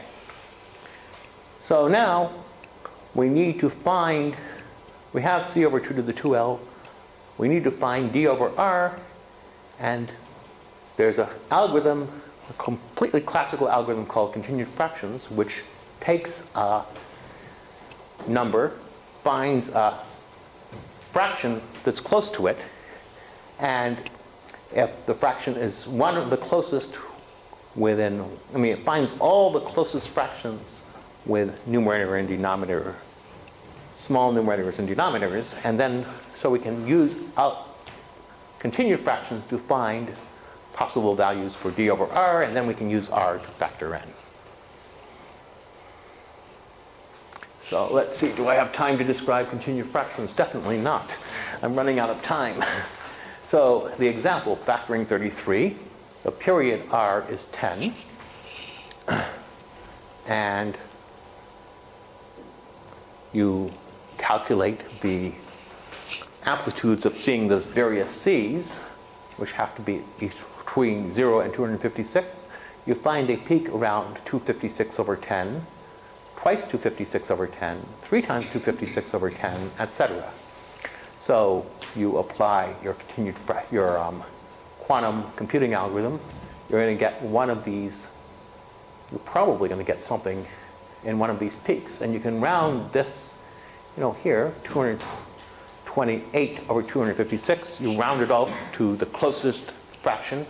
It's going to be 9 over 10, and that means that the period r is 10. And now you can use 10 to factor 33. If you got this, you would have gotten 4/5. But you could have said, well, maybe I got, instead of 5, maybe the period is 10. And then if you got this, you could have, first thing you'll check is 5, but then you want to check small multiples of it. So then you get, so if you get this, you can still factor it. If you get 1/2, then you're probably in trouble, especially if these numbers are much bigger. But the chances of getting 1/2 are a fraction which you cannot recover 10 from are very small. So this is a factoring algorithm. And I thought I was going to have more time at this point, but I can tell you a little bit more. The difficulties of quantum computing: quantum states are notoriously hard to manipulate. So to do 10 to the 10th steps on a quantum computer without error correction and still come up with the right answer, you would need to perform each step with accuracy 1 part in 10 to the 10. Well, if you go back to classical computing, the same objection was raised to scaling up classical computers. And von Neumann showed that you can build reliable classical computers out of unreliable components. So if each of your vacuum tubes fails with probability 1 over 100, you can still add a small proportion of additional vacuum tubes, reasonable amount of overhead, and have a completely reliable computer. What happened historically was we don't need to use these techniques because our integrated circuits work almost perfectly. But in the 1950s, nobody foresaw that. So the main techniques for fault tolerance on classical computers are consistency checks, where you check that your partial computation is consistent. So you check that a number that's supposed to be even is even, or something like that. Checkpointing. You write down the state of your computer, and then if computation goes wrong later, you can come back to it. Error correcting codes. And there, if you have a number, you can add a few bits to your number. And if one of the bits or a small number of your bits in your number get corrupted, you can use these extra parity check bits to fix it. And then the last technique is massive redundancy, which is what von Neumann used. And every time you have a 0, you replace it with, say, log n, with 29 zeros. Every time you have a 1, you replace it with 29 ones. And then you continually compare these bits, which are supposed to be equal to each other, against each other. And you, if one of them is wrong, replace it with the majority vote. Are you speaking now the von Neumann result? What? Are you speaking now about the von Neumann approach, or it's general? I'm talking about massive redundancy, so that's von Neumann's fault tolerance result. So basically switched from your algorithm now to the other. So now I'm switching to my algorithm to error correcting codes. Error correction. So you can ask, do any of these fault tolerance techniques work on quantum computers? And, well, there's two big difficulties. The no cloning theorem, you cannot duplicate an unknown quantum bit. And the Heisenberg uncertainty principle is you cannot measure a quantum state without changing it. Excuse me, why do you speak about the Heisenberg uncertainty? Usually it's concerns with complementary Right. observer, but not in this case. Well, I mean, so you can think of a quantum bit as, it can have a 0 or a 1, or it can be in 0 plus 1 or 0 minus 1. And 0 and 1 is a complementary basis to 0 plus 1 versus 0 minus 1. So you cannot observe both of these bases. I mean, if you choose to observe one of these bases, you've destroyed the information in the other basis. And this, in fact, is exactly the Heisenberg uncertainty principle. So question is, can you use these techniques on a quantum computer? So consistency checks. Well, they work fine, but just knowing that your computation to date isn't obviously wrong doesn't really get you very far in terms of fault tolerance. Checkpointing. Well, checkpointing was you take your computation, you write it down somewhere so that you can come back to it later if it goes wrong after the checkpoint. Well, the problem is you take your computation, if you write it down, you've cloned it. So you can't write the state of your computation down and continue in your computation at the same time. So checkpointing is out. Error correcting codes. Well, at first sight, it looks like error correcting codes really use cloning, but it turns out they don't. And they work well quantum mechanically, and in fact, all of our quantum fault tolerance mechanisms are based on error correcting codes.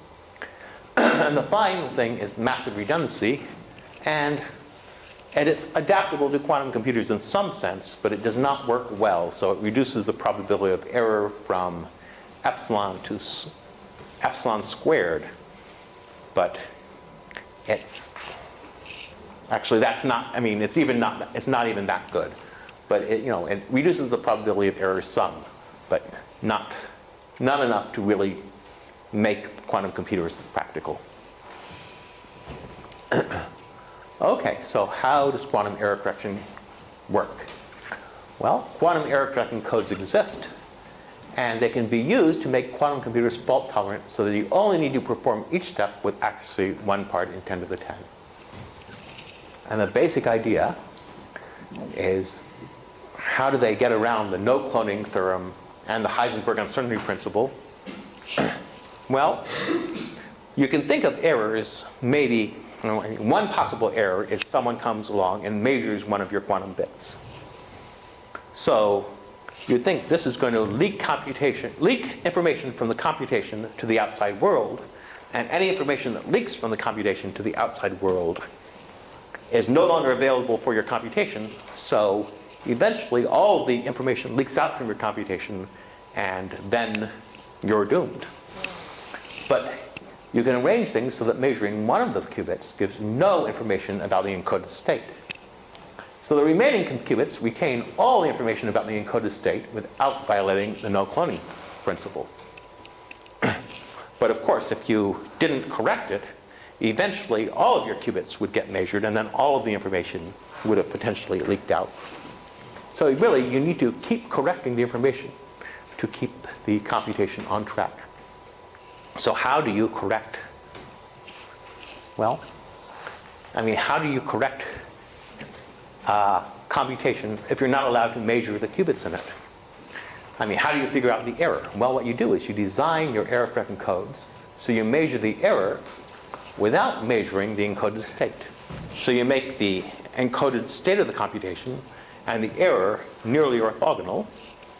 So that means that you can measure the error without disturbing the encoded state. You can then correct the error without disturbing the encoded state, and then you can keep on computing. And of course, you can't have all possible errors orthogonal to the encoded data, but suppose you had all 1-bit error, 2-bit errors, and 3-bit errors orthogonal to the encoded data. Well, most of your errors are going to, most of the errors in computation are only going to affect a small number of qubits. So if all errors on small number of qubits are orthogonal to the data, and you can correct them, then for reasonable error models, you can measure the error without destroying the coded data.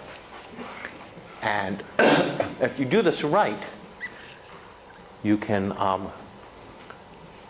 if your, say, all of your gates have error probability less than 10 to the minus 10 to the minus 4, then with some amount of extra overhead, you can reduce the error probability to virtually 0 and get a fault-tolerant circuit. So is that 10 to minus 4 is really critical? I mean, if it would be 10 to minus 3? Yeah, well, actually, so this is a good question. So we don't really know the best fault-tolerant circuits. I mean, if you want to design fault-tolerant circuits and find this error threshold, you need to make some assumptions about what kind of circuits. You need to make all sorts of assumptions. Can you have any 2 qubits in your quantum computation interact, or do you only need to work on qubits that are in some sense close to each other, etc. So and what kind of gates exactly are you allowed? So all of these questions are going to affect the error threshold. So Manny Knil at Los Alamos has shown that the error threshold is actually above 1%, but his fault-tolerant circuit that shows this blows up the computation from n qubits to several million n qubits. So several million is only a constant factor, but actually it's more than a constant factor. It's going to be several million times log n. Several million, as I was saying, are only a constant factor, but it's a really big enough constant factor that it's completely impractical. So the theoretical error threshold is at least 1%, but real question is, what's a practical error threshold? So if you have, I think Andrew Steen did his studies using the 7-qubit code, which said that if you use that and you have gates which are 10 to the minus 4, and you blow up your number of qubits by a factor of 10 or 20, and the length of the computation up by a factor of maybe 100, then you can, the error threshold theorem will work. But 10 to the minus 4 is really pretty small for experimental data. So, and there's nothing that says that we've figured out the best way of doing fault tolerance either.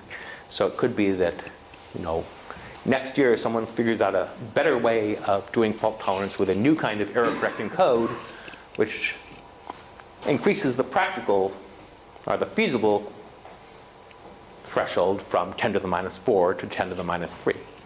And there's another thing, which is we don't really know what our techniques give. we can estimate what our techniques do, but these estimates are not really that great.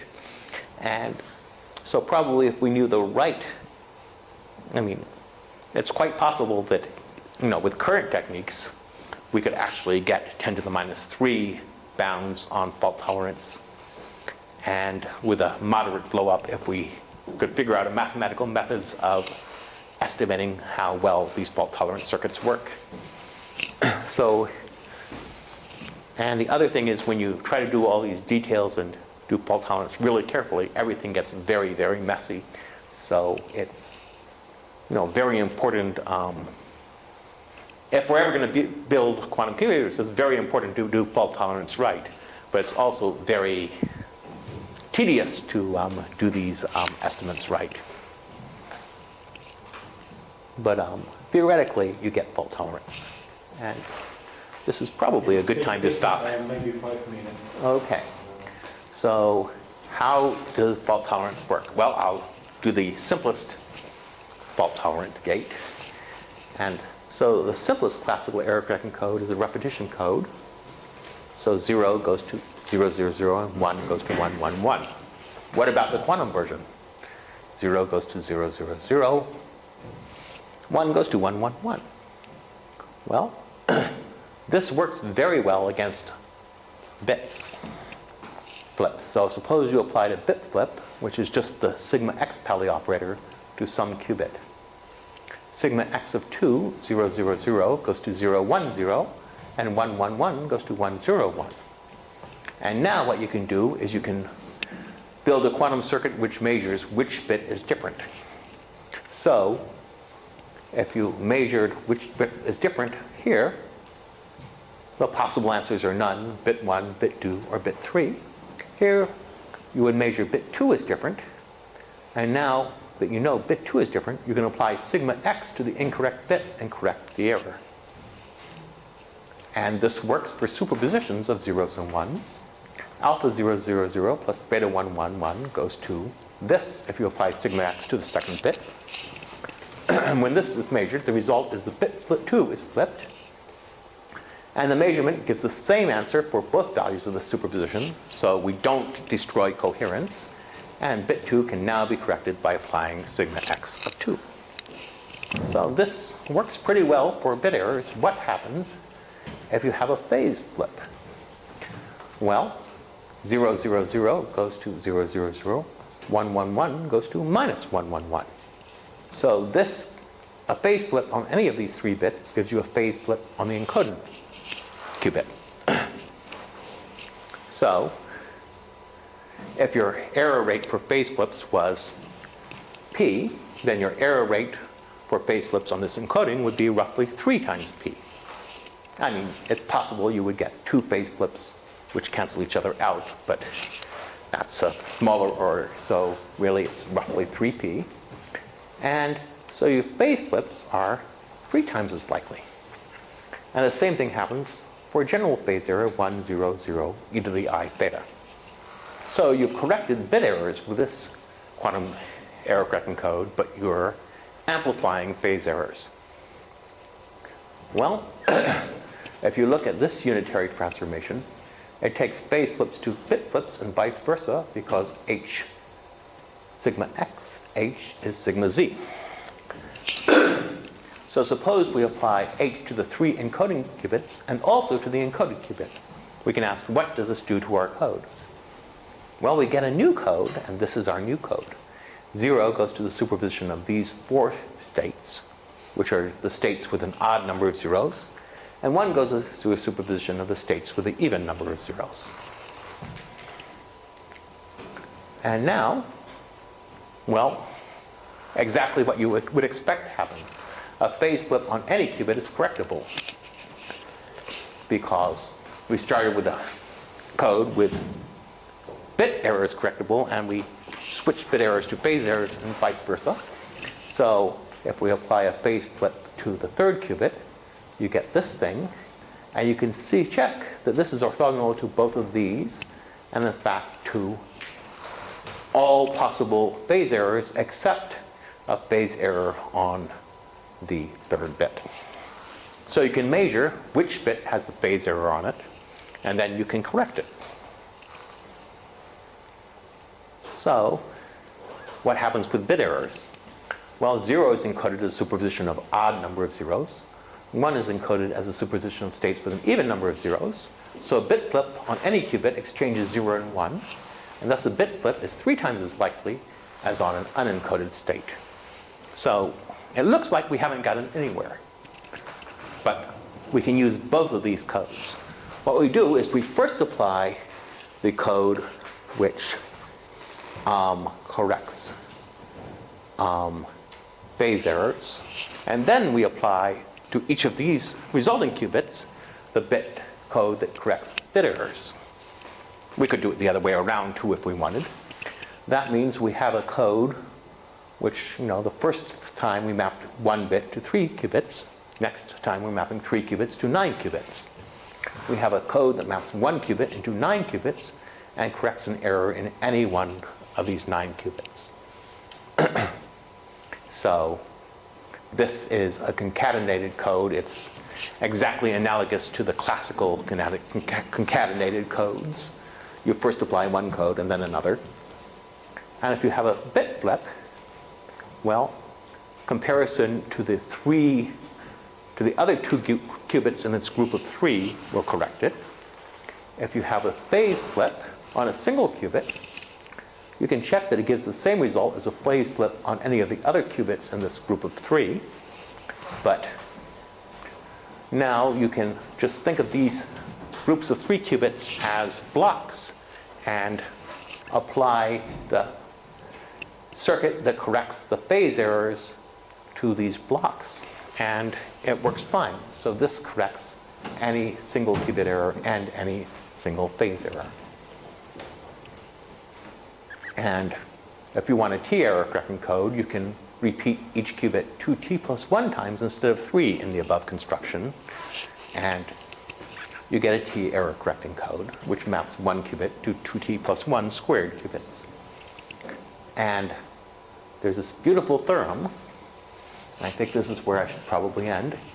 If you can correct the tensor product of t of any of the 3 following types of this error, then you can fix any error when it's restricted to t qubits. So the identity matrix, the proof sketches of the identity matrix, and sigma x, sigma y, and sigma z form a basis for 2x2 matrices. So one can depose any error matrix into a sum of these 4 matrices. And that means you can take any error and decompose it into a superposition of a sigma x error, sigma y error, and a sigma z error.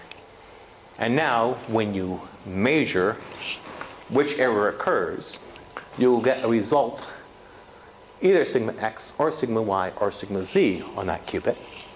And then, once you've measured that error, the measurement actually collapses the state, so you indeed have that error, and then you can correct it.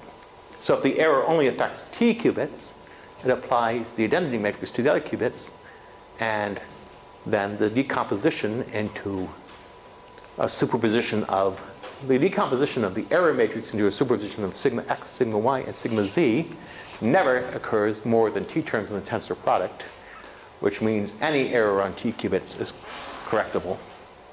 And if you have a small error on all the qubits, then you can expand this out, and nearly all of the if t is big enough, then nearly all of the mass will be in errors which are correctable.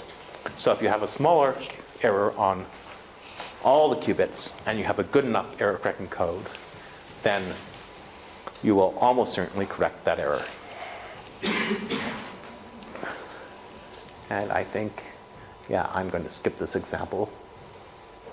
So we have a 9-qubit code that can correct any error in any 1 qubit.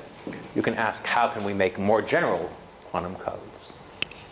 Well, more general classical codes exist. So for example, there's a 743 Hamming code, which the code words are the binary row space. So sum of any of the subset of these rows mod 2. And this code maps 4 bits to 7 bits and can correct any one error.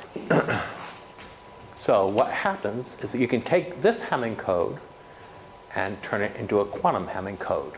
So 0 is going to go to the superposition of these 8 code words from that code, and 1 is going to go to the superposition of the other 8 code words from that code. And this code corrects 1 error in any qubit. And the bit errors are corrected because this is a 1 error correcting code, so the bit errors get corrected fine. The phase errors get corrected because if you apply this Hadamard transform, it takes bit errors to phase errors to this quantum Hamming code, you get the same quantum Hamming code back, which is a nice property of, nice fact that depends on the classical properties of this error correcting code. And in fact, by examining the properties of classical error correcting codes, you can construct an enormous number of quantum error correcting codes then, which encode k bits into n bits and correct t errors for various values of n, k, and t. So there's this beautiful now theory of quantum error correcting codes, which we got by stealing a lot of things from the theory of classical error correcting codes, which has been, and this theory was developed over the last 50 years, so it's, it's very nice not to have to develop the theory of quantum error correcting codes from scratch. I think I might, yeah, it's probably time to stop. Thanks a lot. We practically have no time for questions, maybe a very short one, because mathematicians have the problems waiting for us. Sorry, yeah, please. Yes. Okay. My question touched the physical aspect of fast quantum computations. Actually, from the viewpoint of physicists, this is an experiment which checks quantum mechanics in the area where it yet has been never checked, in the area of complex systems. So we all should accept the probability that something in nature forbids the unlimited quantum computations. So in this inconvenient case, what can we extract useful from the your ideas about tricks fast quantum computing for the classical simulation of nature on classical computers? Okay, so I guess there have been enough. Yeah. So first, you can ask: is it possible that nature forbids forbids fast quantum computation and still looks the same way that it does here? And so far, nobody has proposed any reasonable physical theory which says that all the experiments we've done to date actually match their expected results, and somehow nature forbids fast quantum computation. So I think basically fast quantum computation is only an engineering problem.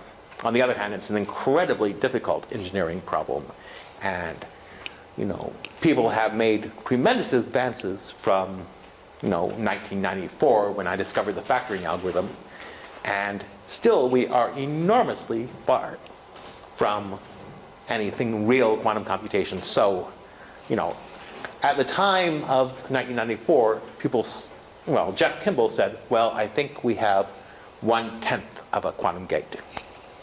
So now, 1/10 of a quantum gate on 1 qubit. So now we have 100 quantum gates maybe on 4 qubits, if you're generous in interpreting the experiments. And I think probably, in a few years, we'll have more like 1,000 quantum gates on 5 or 6 qubits. But you want to get to 1 million quantum gates on several thousand qubits before you actually get anything that could really be called a quantum computer. And so you have to ask, are these, how well are these architectures going to scale up to thousands of qubits and millions of quantum gates? And so far, it looks like all of the architectures really are not easily scalable. So it looks like it's still an incredibly difficult engineering problem. Okay, thanks. Unfortunately, we do not have any more time. Thanks. Thank you very much, Peter.